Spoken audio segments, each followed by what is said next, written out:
we're back with another episode, and we're on the Swervinn podcast. Got a great special guest with me today. We work together, and he's been in my life for quite some time now, and it's just kicked off since we met each other. So thought we'd have a great sit down and talk more about the biscuit and life. Got Chef Brandon Panosh on. What's up, Chef? Oh, not much. My guy. Yeah. Biscuit been jumping.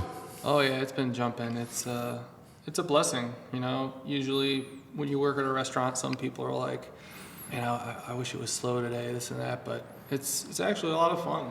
You know, spending time with you and Elliot and Cam and Josh. It's like my little family, and it's fun when it's busy. Yeah, for sure. That's what I said the other day. We were in the back. I was getting some dishes. I was like, it's just fun, man. We're just rocking. So, and it makes the shift go by faster when we're all cleaning up. It just looks back and you're like, that was a good day. So I think it's all going up and just small wins right now. Yeah, absolutely. How was your 24 wrapping up? It was an interesting year. Let's just put it that way. You know, I went through a little bit of a breakup, three and a half year long relationship. Moved out and kind of just dove into myself. I've lost myself over the past 7 years of cooking. I just dedicated all my time and everything to learning more and more about cooking because I felt like I was behind because I didn't just start cooking right out of high school like a lot of people. But then I quit drinking. I think it was 4 or 6 days after my 33rd birthday. Elliot really inspired me with that because I've seen how far his life has progressed since that, and I slowed down, and then I got to the point one day where I was just pulled up to the house and I was like, I'm done. And people are always asking me like, did something bad happen? And I'm like, nothing like really, really bad at the time happened. If anything, my life was going really good. I just wasn't feeling good. I started running more, I started going to therapy, and I started noticing my anxiety was starting to really dissipate. But then I would celebrate a busy weekend and go out with friends and have drinks, and then I'd wake up on Monday, my day off, that I would do therapy and I would do my runs, and I was anxious. I was not necessarily like feeling sick or hungover, but mentally I was just not as clear. And I was like, well, let's try it. So then I stopped, and then my life really started changing. My friendships, my relationships with my family, everything. My skin, my hair, like everything is better. And I made a promise to myself that I would cut my hair when I felt that my life was moving in the right direction to see the change that I wanted to see. And in November, I ran my first half marathon that I just signed up for in, I think, October, a month away, and I did it. And after that, I was like, you know what? I've proved to myself that I'm worthy of it, of this change, and I'm dedicated to it, and life has just been so much better.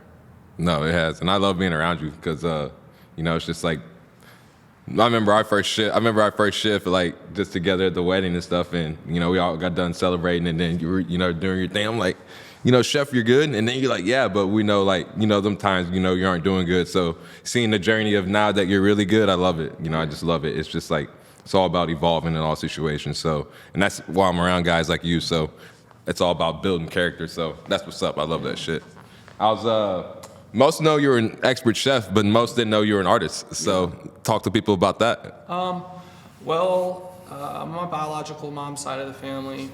They're very artistic. My grandma, I think she's 76, 77. She paints. She plays the drums for her church. She plays the piano for her church. She sings. Now she's in dance lessons. She just had a dance recital. Like, she's living her best life. She's lit. Yeah, and my uncle Joe, which we all call Go-Go, he's a shoe designer. He's in a band. He's a musician, and I've looked up to him my entire life. But my dad is actually pretty creative. He's a vice president of a software company now. He's a computer programmer. And I was like, man, Dad makes some bread. I want to make some bread. And I'm a senior in high school, and I took a computer programming class. and I really enjoyed like the process of everything. And then the process was cool, but I enjoyed the design. So then I went to school at St. Charles Community College because I thought that I had to go to school to be successful, you know, and I went for web design and graphic design. Didn't really like it at St. Charles Community College, but I always loved the city and I always wanted to live in the city. And so I joined St. Louis Community College, and then I changed my major to photography and graphic design. And I really enjoyed it, but it was hard for me to get out into the actual field. I would go to design firms and say, hey, I'm in school. Is there any way that I could trail it like for a week or a month or a day or whatever, just to see what the profession's like? And everyone shot me down. So I was just kind of feeling defeated and didn't really know what I wanted to do with my degree. So I came home one day and my mom and dad had every branch of the military, the brochures sitting out on the kitchen table, and they're like, look, you need to find something that's gonna like be defining for your life. And we don't know what to do, but these all have, we did the research and they have programs for videography and photography. And I was like, okay, thank you. I'll think about it. And I walked downstairs and I was like, there's no way. There's no way I'm going into the military. No, I yeah. respect everyone that does, but I couldn't do it. No, yeah. But little did I know, when I walked out of school, I literally packed up my easel. I packed everything, and my teacher was like, what are you doing? I mean, there's literally a figure, there's a person standing there. Everyone's still drawing, and I was like, I'm done. He goes, what are you doing? I said, I'm a cook.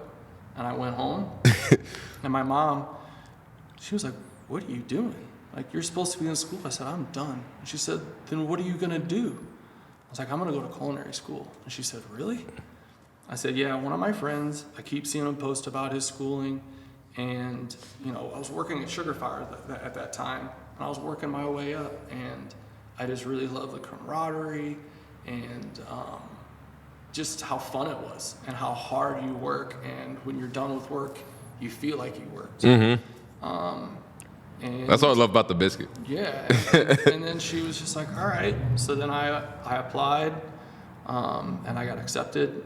And then from there, life completely changed. And I kind of got away from the art. I was never really good at drawing perfect things. I really enjoy abstract.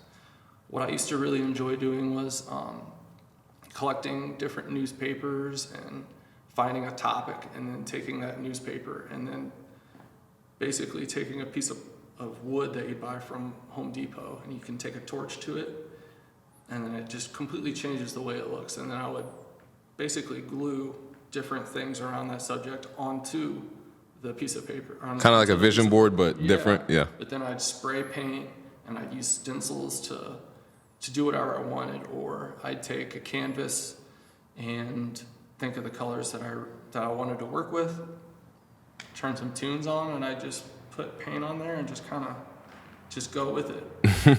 No plan, just how I felt, and then sometimes how I felt looked really cool.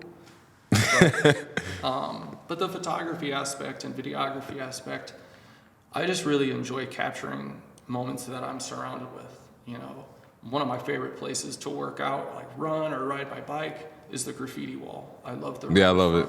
Because whether it's the same every day or someone adds something else, it's just, I like urban decay. I like the train tracks. I like the rough look of things, and I like to be able to capture that and show people. I really like posting on my Instagram story and just showing people what I'm doing. No, that's what's up. And then you traveled from art to the kitchen. You've been in the kitchen a long time now, so you went to Sugar Fire to... I went from Sugar Fire to Vicia. And then now at the biscuit, but both like long stretches everywhere. Like, what made you stick within that? Because we have all the moments within the kitchen, like, oh, fuck this shit, fuck that. But you're just been locked in, and now you got bigger blessings. Like, what was your like? All right, I'm locked in. I'll be all right. I like adrenaline, and I like teamwork, and playing football was very, very much so like that. Like, your coach is your chef, and all the players are the cooks, if you look at it like that. And I wanted to learn how to be a coach that coached differently, but got the same outcome. I've been yelled at. I've been so stressed out, like I felt nauseous, and the pressure is just so high. But in order to become, what do they say, diamonds aren't made with pressure or whatever. It's kind of true, because there are times where I see myself doing something that I know is wrong, and I catch myself because I hear my mentor saying, that's not right, or don't do that. But it's the drive of like learning how to execute the same thing perfectly X amount of times. And perfectly is kind of broad, but it's the adrenaline, the camaraderie, like all of that just keeps me. And it's not perfect, but I feel like going for perfect drives that initiative to like do everything like right. Even like when you told me like that little talk we had in the back, you were like, you're washing the dishes, but like you don't have like urge. yeah, and I was like, urgency. yeah, and I was like, like you feel like you're doing good, but you can always be doing more, or just I don't know. I feel that though. You know what I'm saying? So I get it's the efficiencies. yeah, It's being like, efficient okay, in all what you're doing. It's okay. I have 8 hours to do this. I can get 8 hours worth of stuff done, but can I get 12 hours worth of stuff done in 8 hours if I think smart? If I write my day in a way where I'm doing 3 or 4 things at once, then that list turns to this.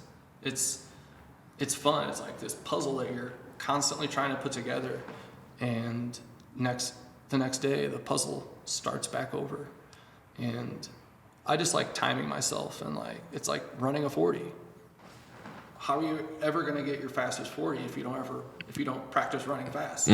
So speed comes with repetition, but cooking eggs, plating at the dinners, you see how we set up. One course goes out, we're already set up for the next one, and you learn that starting from the bottom, learning how to properly wash dishes. People think it's just like, oh, you just spray them and put them in here. No, you have to stack your dishes right. Everything, like this rack is going to be all plates, or this rack is going to be all that. And then like you work your way up, and then you learn how to run a station. You learn how to do your inventory. You learn how to communicate to your chef properly about what you should order, or what you're running, what you have too much of. And then you just do that over and over and over, and kind of just accept the yes chef. Even that they're wrong, you just say yes chef, and then you move on. Learning to not take things personal, I worked my way up from a lunch cook at Vicia to a nighttime cook at Vicia. I worked all of the different stations, and then I took a little bit of a break. What sparked that cook to start dinner at the loft? Like what was like, cook's not enough, I want to like be making. I want to be a chef. Yeah. Well, dinner at the loft came after I was already a sous chef. So I left Vicia and then worked at the last hotel with Elliot for about 9 months. And hotels, I won't go any further, are just not for me. And then I asked Chef Michael, the owner of one of the owners of Take Root Hospitality that has Vicia, Bistro La Forson, and Wenzel's Table, which I ended up running. I started off as a sous chef, and then the head chef was on his way out, and Chef Michael asked me like, hey, we like to, give people within raises and let them grow. And I think that you're ready to do it. And I was terrified. I'm like, oh my gosh, it's a huge operation. You're open 5 days a week, but We still got to go. yeah, it's really fun. It's a really fun restaurant. It's a neighborhood spot, but there's a bakery, then there's a bread baking, then there's the main kitchen, and it's kind of like a commissary in a way for all the other restaurants for certain breads. And I was just like, man, you know what?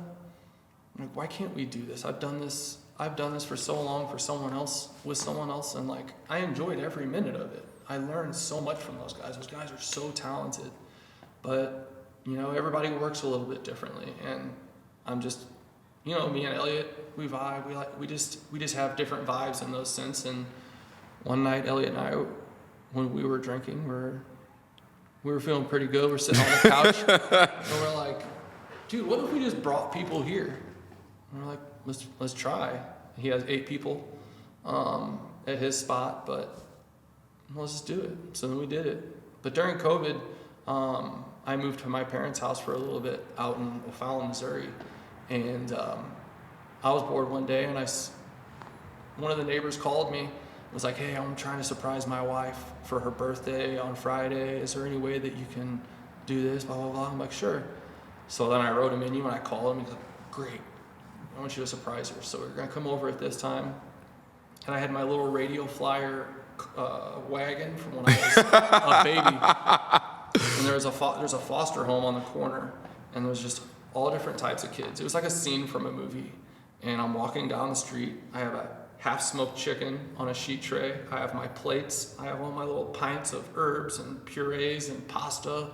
And I'm just walking like 10 houses down, and they're like riding their bikes around me. Like, so sir, what are you doing? Asking me all these questions. And it was just like, wow, this is really cool. And then when I finished cooking there, I walked out of their house with my wagon. And the neighbors are sitting out there having a glass of wine and drinking a beer after they mowed the lawn. And they're like, you gonna cook for me tomorrow? And I was like, I'll talk to you.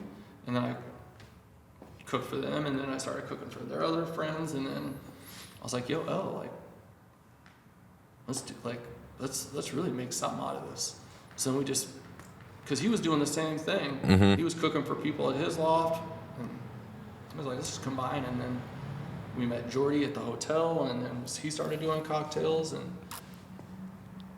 we're cooking for doctors and dentists and doing drop-offs for 4th of July parties. And here we are, like our own bosses, doing what we want with the intentions that we want. And I've never felt better. Because it's authentic too, and it's like it's the things like we're having a nice dinner, but we're playing like our music, you know, like Our music. And then people were like really dialed into the vibe and like how we're locking in on the food, because it just looks like it's just all of pieces to the puzzle, you know. So it's always been authentic too. That's why like I feel like people mess with it, you know. Yeah. And then like it's even like the biscuits. Like the biscuits are so good. People are like, well, what else do you guys do, you know? So it's just all through love too. So it's just I'm glad that you always had that young love with it and took off with it. And we're talking about hard work, you know, it's just like the small reps. And having that wagon's funny. Yeah, I've been wanting to share that story. I wish I had a drone above me. It was like literally, it was a scene for me. There's like 10 kids on their bikes just like riding around, asking me all these questions. And then, sir, can I help you bring the plates in? I'm like, no, it's okay. So I let all the guests ask me 2 questions. You got some questions? What's your first question for me? My first question is, what do you want to see come from working at a restaurant in your personal life? Because I can tell you what I've gained. That's good. I just want to see like, you know, it's always about evolving, but I love when people like, that's why I don't try to like, I don't know, it's different though when people, like when you open the door and be like, hey, have you been in before? I don't try to like make it about my name because I want to give it the service. And then like, I feel like when people love that, they'll be like, hey, what's your name or something. Then I feel like you give that to them. So I just want them to remember their experience, you know, and like everything that comes about it, you know. So that's why like, I feel like I serve that way, you know, and I want everyone to feel the welcome and then sit down and lock in on the food. And then when they're leaving, they're thinking about it. And then that's when they come back to like, hey, what's your name? So I feel like it's all just making them like think about it, you know. And that's why people come back, you know. And that's all I'm like, I remember you, and then pop the names and stuff, and it's the small things that matter. So you remember them, they're gonna remember you. So that's what I want to do. Yeah, that's good. I really enjoy working in a restaurant because it's helped me in my personal life with certain things like accountability, discipline, and learning to respect people in a different manner. And because you see all these different videos and movies about how intense kitchens are and how the chef talks to people, and it's like, it doesn't have to be like that. Like, we just all need to learn how to regulate our emotions more. Like, if you want to be a hard-on chef, Yeah. you could, but I have been, and it doesn't make me feel good. Mm-hmm. And because when I went home after being talked to that way, I didn't feel good. Did I learn my lesson? Yes. But there are different ways to inspire others to do that. And I think my personal life, learning to regulate my emotions in those ways have made me feel better as a person and as a leader and a mentor. Because you can tell someone to do something in the heat of the moment. Like, you've even seen it with you. Like, with us, I've told you to stop talking, and I could have said, stop talking. You're going to listen to me. And another way, I just said, just stop talking. Let me figure this out. And, you know, you could have taken it very personal, or you could have just said, oh, let him figure it out. And I don't want to be that.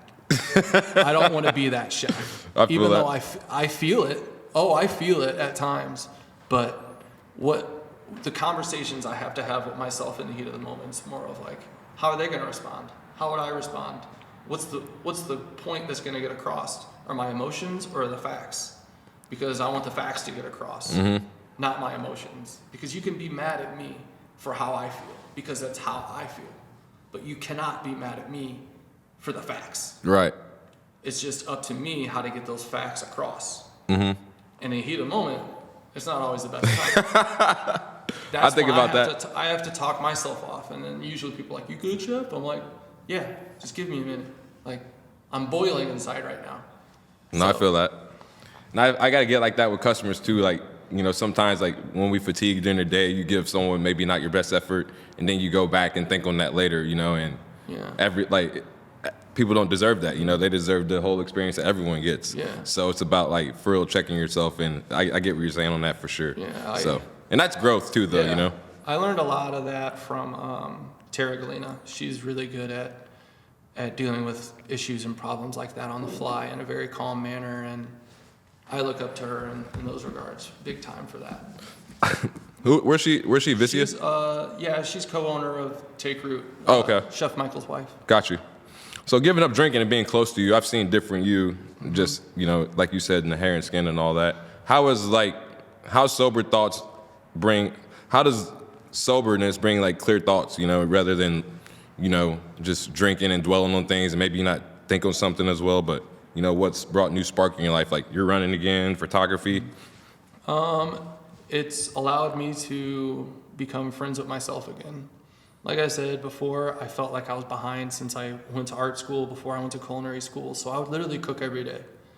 Elliot and I would cook. When we lived together, we would cook when we get off work. We'd buy a 12-pack of beer and buy whatever we wanted, and we'd cook. We'd cook on our days off. When I lived with my parents and I was going to culinary school and I learned how to break a chicken down, I'm telling you, my family and neighbors were sick of chicken. Because I would literally get off work and buy a chicken, practice breaking it down, and then I grill it with stuff from, I was gardening and doing all types of stuff, but like, I put myself on the back burner. And I lost the friendship with myself. And that's huge, because I also lost my personality. Mm-hmm. And I was too serious all the time. And I would still joke around, but my stress got the best of me, and then that's when I would drink. And then when I would drink, I was never like a big asshole, but I kind of was, just because of the way that I would act. And were you an asshole to yourself or to people? Kind of both. I just didn't really think about what I would say, like what I said, how it would affect you or whoever I was talking to. I just didn't care. And that's not who I am. And it's allowed me to become my best friend again, to love myself again. And like, I've always wanted to inspire other people to do whatever, be the best version of themselves. And people that have known me for the past 7 to 12 years, like, I'm completely different than I was before. I'm the Brandon that I knew when I was 18, before I started partying a lot. And it feels good. I just feel more authentic, and I feel comfortable having conversations with myself that I didn't want to before. Without like being drunk. Yeah. They're true. They're true, and they're a lot more clear, and the everyday is just different. You know, I don't look forward to getting a drink because I'm stressed out and hanging out with friends. I look forward to going on a run, putting my headphones in, listening to, you know, a self-care podcast, diving into learning why I am the way I am, and learning more about my childhood, and like getting closer with my inner child. And it's just bringing more happiness and joy to my life that then I can share with the people in my life. And it's awesome. It's just, life's just so different because there's so much time that you didn't realize you spent drinking, going to the bar and watching a football game and having 6 beers versus running for 2 hours. Like, there are days where I'm like, you know what? I've gotten this done, and this done. It's like today, if it wasn't 17 degrees, I might still go on a run. It just depends. Like, when I get done with my laundry and I'm sitting there and it's still light, I'm like, all right, let's do an open goal run. And then next thing you know, I'd run 14 miles.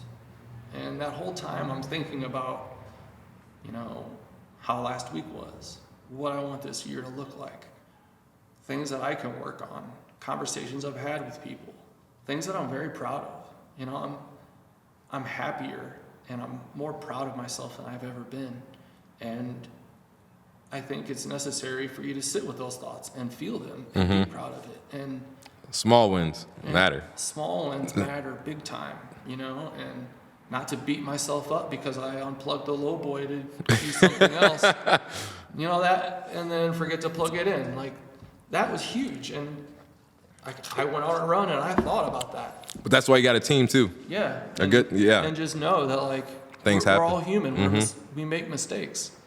And allowing myself to take time from my day for myself, because I take away so much time in my day for everyone else, whether I'm cooking or managing or doing whatever. I need that time for myself. And listen to my tunes. Yeah.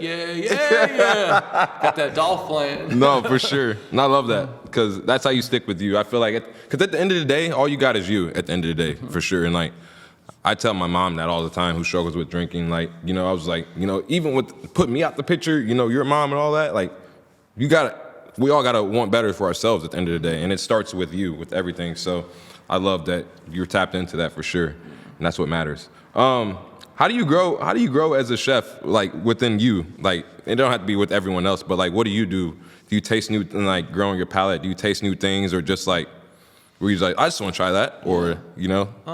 It's a lot of eating out, and just being cultured with different friends. One of my really good friends, and I consider him a mentor, is from Thailand, and he has showed me so many different techniques and flavors, and like, I'm just very open to trying things. And then when you cook with them, like, he will brunoise shallot completely. Jack, my friend Jack. Have I met him? No, he owns Thai 202 on the Central West End. It's like a Thai fast food type thing. But he's very talented, and like, he might brunoise shallot different than I do, but they still look the same.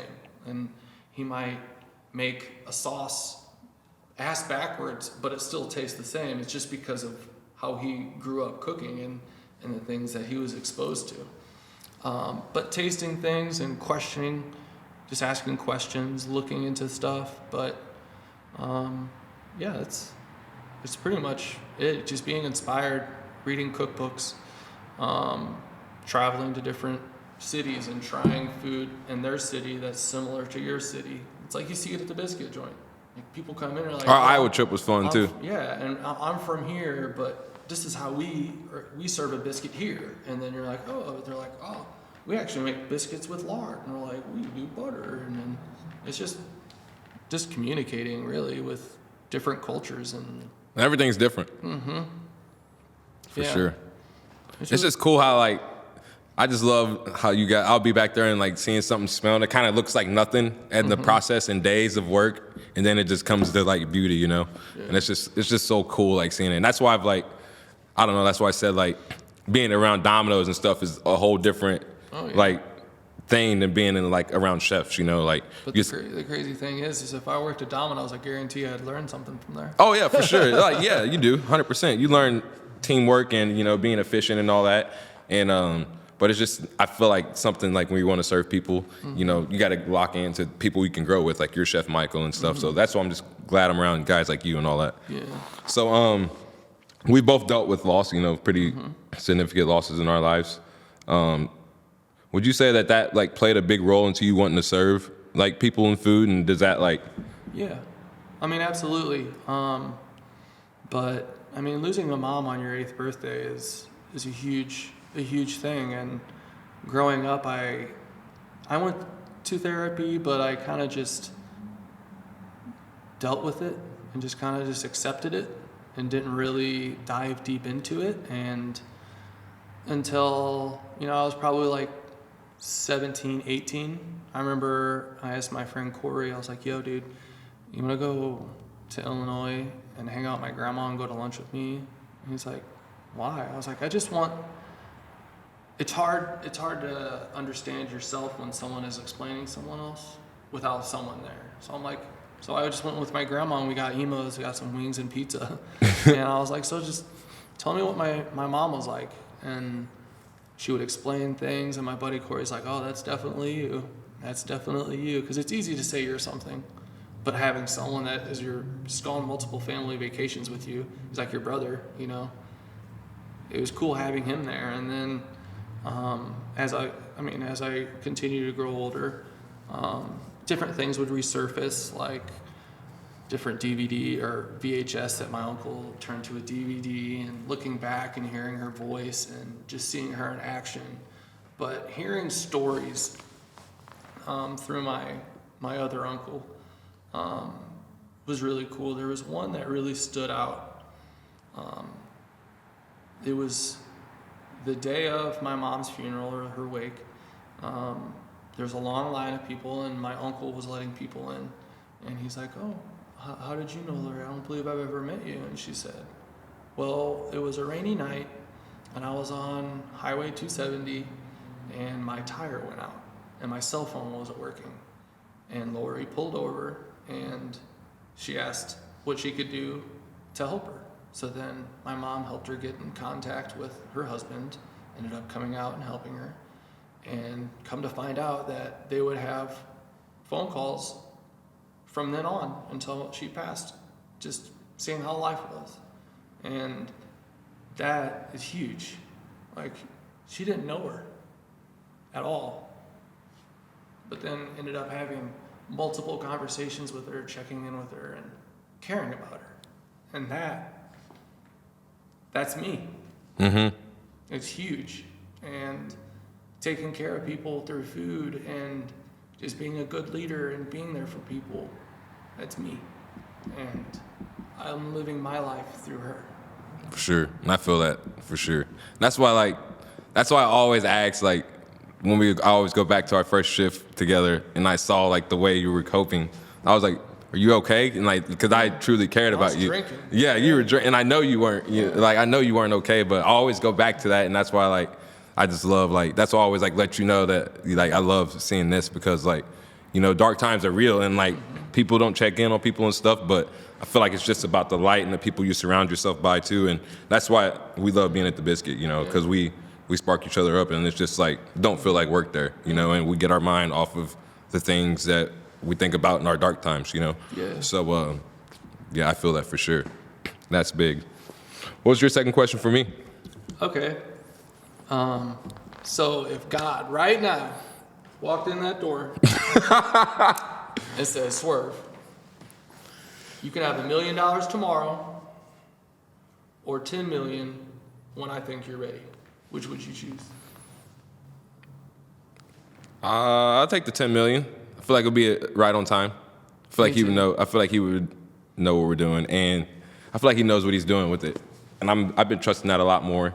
And like I don't know. Money's stupid, you know. Money's stupid, and like money's stupid, but you gotta have it, you know. And it just makes things flow and stuff. But I mean, I'm not this guy. Like, I haven't been a guy of like big sums of cash, and my family isn't either. But I just feel like, I don't know. That's not things I look for in life, you know. So, and I feel like that's not what makes a person solid either.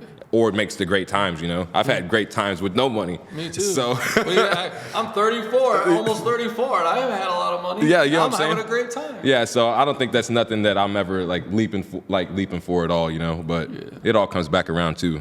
And we do a lot for free. Yeah. So why do I need it? Yeah. You know.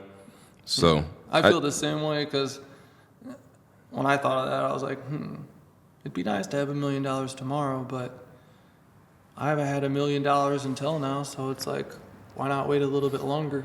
Yeah, and I feel like, I don't know. Dude, I just go back to like, even like the small things, like you guys giving the sandwich to the dude at the dinner. Like, small blessings like that, will, you know, God's gonna repay us for it in the later time. And that's what makes people like me, like, want to be around guys like you, because it's just all about the small character and stuff, and stuff that really matters, you know, because he would have went anywhere else, it would have been like, you know, scram or whatever. Like, and you know that truly. So I don't know, it's just different. That's why Elliot and I, it really click, because it's like we want to take care of people. And you know, when one day when and if I'm just rolling in cash, I'm definitely gonna be taken care of, the unhoused. And I remember probably like 6 years ago, I asked my mom, hey, if you guys have any old stuff in your closets, ask your friends, whatever, give it to me. Ask the guys, the girls. And then what their friends ended up doing, they went to Dollar General and they all ended up buying like toiletries and socks and gloves and all that, and they just gave me this big box of stuff. So then I had I was working at Vissy at the time, and one of the dishwashers, Lou, came over, and we made like little bags with a scarf, a hat, socks, gloves, toothbrush, toothpaste, and whatever. And I gave them out to friends at work and people that lived in the complex, so that you had a bag in your back seat for whenever you saw someone standing at the corner. You don't give them money, give them this. They had, you know, snacks and all that, and stuff they need. And it's like, the people that donated, it didn't impact them at all, I guarantee it. Like, it was $15 they spent it at Dollar General or the Dollar Tree, and instead of buying 2 Frappuccinos at Starbucks. Like, when you look at things like that, it's like, oh, I don't need a coffee, but they need gloves. Yeah. You know? Facts. And that's what it's about. How do you test yourself to get better as a chef? Because it's easy to stay consistent and do the same stuff.